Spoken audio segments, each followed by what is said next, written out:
Hi guys, welcome. This is your Sameer Kohli sir with the first lecture of the topic called geometric progression. Arithmetic progression हमने पढ़ रखा है 10वीं class में.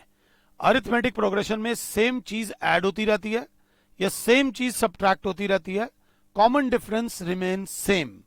यहां पर हम पढ़ेंगे ज्योमेट्रिक प्रोग्रेशन. मैंने लिखा 2, मैंने लिखा 4, मैंने लिखा 8, मैंने लिखा 16, मैंने लिखा 32, मैंने dot dot dot dot dot dot dot dot dot ऐसे कर दिया. बच्चे ने कहा पहली टर्म ले ली 2, पहली टर्म ले ली 2, फिर हर टर्म को double double double double double करते रहे.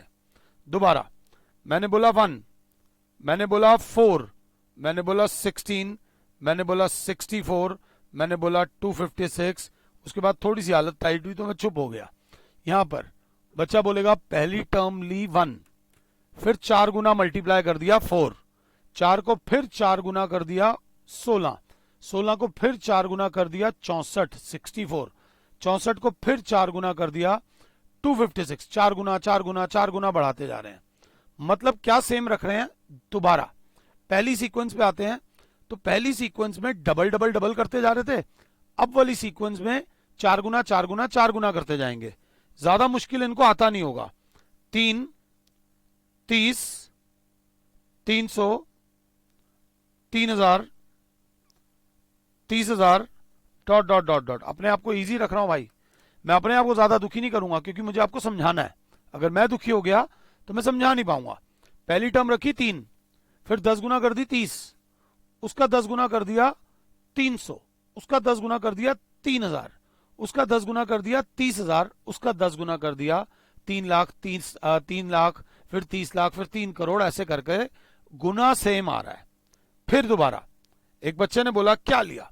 मैंने लिया 4, मैंने लिया हाफ, सॉरी हाफ नहीं लेता, आराम से चलता हूं. हाफ लूंगा तो तुम्हें चक्कर आ जाएंगे. मैंने लिया 2, मैंने लिया 1, मैंने लिया हाफ, मैंने लिया 1/4 dot dot dot dot dot dot.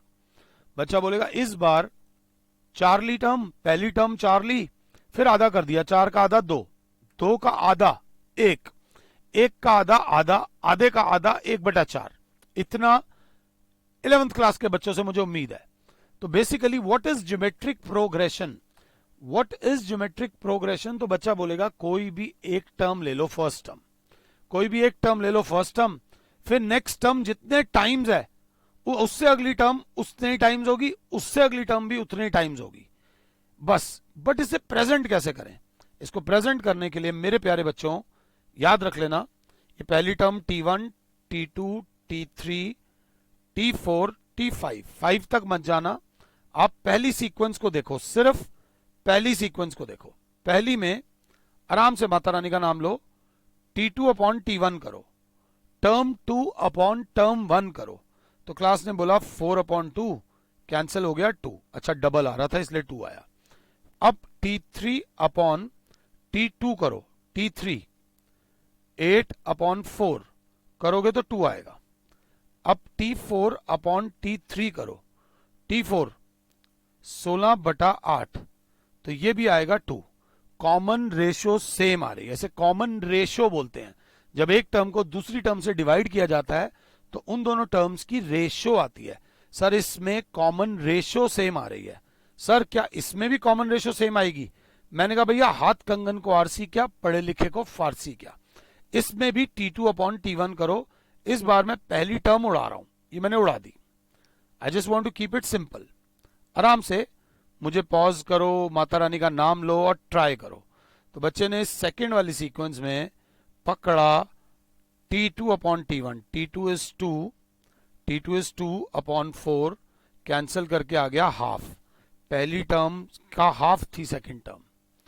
T3 upon T2 करा, T3 है 1, T2 है 2, 1 अपॉन 2 हाफ आ गया. बच्चा बोलेगा कॉमन रेशो, दोनों नंबर्स की रेशो सेम आ रही है, हाफ, आधा आधा होता जा रहा है. शक करो पढ़ते हुए, जब पहली बार समझ रहे हो तो जरूर शक करना. T4 अपॉन T3 करो, T4 अपॉन T3 करो तो 1/2 अपॉन 1 करोगे तो भी 1/2 आ रहा है. अरे कॉमन रेशो सेम आ रही है. कोई भी ऐसी सीक्वेंस जिसमें पहली टर्म कुछ भी हो मगर टर्म्स की आगे वाली टर्म्स की रेशो सेम हो, अगर आप ये करके देखो वो करके देखो तो कॉमन रेशो सेम आएगी। कहने का मतलब है 30/3 इज 10, 300/30 इज 10, 3000/300 इज 10 और 30,000/3000 is 10. Common ratio is same, hence the sequence is a GP. आराम से बच्चा कहेगा क्या ये GP होगा, क्या ये GP होगा? मैंने कहा तुम बताओ कमेंट सेक्शन में, क्या ये GP होगा या नहीं होगा, क्या ये ज्योमेट्रिक प्रोग्रेशन होगी या नहीं होगी? तो सीधी सी बात है, T2/T1, 1/1 is 1, 1/1 is 1, 1/1 is 1. Since the common ratio is same, hence the sequence is a GP. शायद किसी बच्चे के दिमाग में ये भी आ रहा हो, क्या ये GP होगी? तो हम बोलेंगे no, 0/0 is not defined. Not defined, जो चीज डिफाइंड नहीं है उस चीज के बारे में हम नहीं बोल सकते। नो, 0000 GP नहीं होगी। अब अगर इस लेक्चर में कुछ भी थोड़ा बहुत समझ आया हो तो 2-3 सीक्वेंसेस अपने आप से बनाओ जो GP हो, जो ज्योमेट्रिक प्रोग्रेशन हो। जैसे कि थोड़ी मुश्किल सी बना लो, बच्चे ने बनाई x, x², x³ x⁴ dot dot dot dot और लिख दिया x is not equals to 0। कहीं कल को कोई बात आए, नीचे कट कटा के x आ जाए, हमने देखा क्या ये सीक्वेंस GP होगी, तो हमने x² x लिखा, कैंसिल होकर आ गया x, x³ x² लिखा, कैंसिल होकर आ गया x, x⁴ x³ लिखा, कैंसिल होकर आ गया x. Since the common ratio is same, hence the sequence is called a geometric progression. Hence the sequence is called a geometric progression. अगर class 7 है तो बिल्कुल आराम से कोई भी 2, 3, 4, 5 टर्म्स सीक्वेंस लिखोगे तो अपना दिमाग खुलेगा। अपॉन वाली भी लिख लेना, कोई फर्क नहीं पड़ता, आपकी खुद की कैलकुलेशंस ठीक होनी चाहिए। सिंपल बात करिए, मैंने बोला क्या ये GP है? आराम से, क्या ये सीक्वेंस एक ज्योमेट्रिक प्रोग्रेशन है? तो बच्चे ने कहा सर ये ज्योमेट्रिक प्रोग्रेशन है या नहीं? बच्चे ने करा 15/5 T2/T1 जो आया 3। बच्चे ने करा 45/15 कैंसिल होकर आया 3।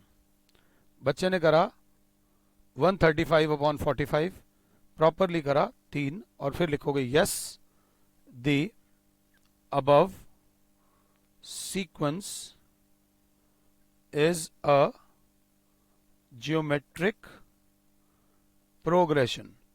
आंसर में अगर थोड़ा सा घी और लगाना है तो ये लिखोगे सिंस द कॉमन रेशो। ये वर्ड देख लेना, सिंस द कॉमन रेशो, मैं राशन लिख रहा हूं, आजकल राशन की बड़ी कमी है ना भैया। Since the common ratio is same, hence the following sequence is a geometric progression. अब बस बहुत एग्जाम्पल दे लिए, इतने एग्जाम्पल मत दो कि बच्चे दुखी हो जाएं। अब GP के अंदर 2 टर्म्स आती है मेरे बच्चों, ज्योमेट्रिक प्रोग्रेशन को कैसे रिप्रेजेंट किया जाता है ये याद रख लेना। वो बोलते हैं रिप्रेजेंटेशन, आजकल हैशटैग्स का जमाना है ना, रिप्रेजेंटेशन ऑफ ज्योमेट्रिक प्रोग्रेशन, जिसको GP भी बोलते हैं। एक इसमें होता है A और एक होता है इसमें स्मॉल r। आमतौर पे स्मॉल r लेते हैं, इसमें 2 सिंबल्स यूज होते हैं, one symbol is A, other symbol is small r. A is called first term and R is called common ratio. अगर रेशियो कॉमन नहीं है, तो वो सीक्वेंस एक GP नहीं है, ये बात याद रख लेना। अब बच्चे ने कहा कैसे, मैंने कहा ऐसे, इसमें जो A होगा वो बताओ, इसमें जो कॉमन रेशियो होगी वो बताओ। मुझे पॉज करो, अगर नीचे कमेंट की सुविधा उपलब्ध है तो इस सीक्वेंस में A क्या होगा वो बताओ, इस सीक्वेंस में कॉमन रेशियो क्या होगी वो बताओ। I will be very happy. तो बच्चा बोलेगा पहली टर्म तो सर जी साफ दिख रही है 5 है, पहली टर्म तो 5 है, कॉमन रेशियो जो इस केस में है वो T2 अपॉन T1 करेंगे तो 15/5 करेंगे तो 3 आएगा। ज्यादा काटापीटी करने की जरूरत नहीं है, सेम ही आ रहा है तो क्लास यहां पे लिख देगी 3। औरों के लिए 5 होगा, हमारे लिए 5 जो है वो फर्स्ट टर्म है। औरों के लिए 3 होगा, हमारे लिए जो 3 है वो कॉमन रेशियो है। तो अब हम क्या करेंगे, इसको 5 को हमने लिख दिया 5, 15 को लिख दिया 5 इंटू 3, 45 को लिख दिया 5 इंटू 3 इंटू 3, इसको लिख दिया 5 इंटू 3 इंटू 3 इंटू 3। बहुत अच्छा बच्चा बोलेगा सर ये a हो गया, 5 की जगह आप a लिख सकते हो, इसकी जगह a r लिख सकते हो, 3 की जगह r लिख सकते हो, इसकी जगह a इंटू 3 2 बार आ रहा है, r स्क्वायर लिख सकते हो, इसकी जगह a r क्यूब लिख सकते हो। तो कहने का मतलब क्या है, डॉट डॉट डॉट डॉट, मतलब ये हो गई a1, ये हो गई a2, ये हो गई a3, ये हो गई a4। आराम से देखो, पहले बात को समझो। तो a1 तो a हो गई, a2 हो गई ar, a3 हो गई ar स्क्वायर, पकड़ यहां पर होगी, a3 हो गई ar स्क्वायर, अगर a3 है तो यहां r स्क्वायर आ रहा है, a4 हो गई तो ar क्यूब, अगर यहीं पे a10 बोलूं तो मेरा प्यारा बच्चा बोलेगा sir 10 term will be ar की पावर 9। इस तरीके से चलते चलते चलते चलते nth टर्म क्या होगी, nth term last term will be sir ar की पावर n-1, कॉमन रेशियो की पावर n-1। यहां मैंने हल्की सी इंट्रोडक्शन दी है अबाउट ज्योमेट्रिक प्रोग्रेशन। एनसीईआरटी खोलो, शुरू के 7-8 क्वेश्चन ज्योमेट्रिक प्रोग्रेशन के आराम से सॉल्व हो सकते हैं। फिलहाल के लिए और Sameer sir is saying you good bye, God bless all, जय माता दी। खुद भी खुश रहो, औरों को भी भैया खुश रहने दो। Thank you.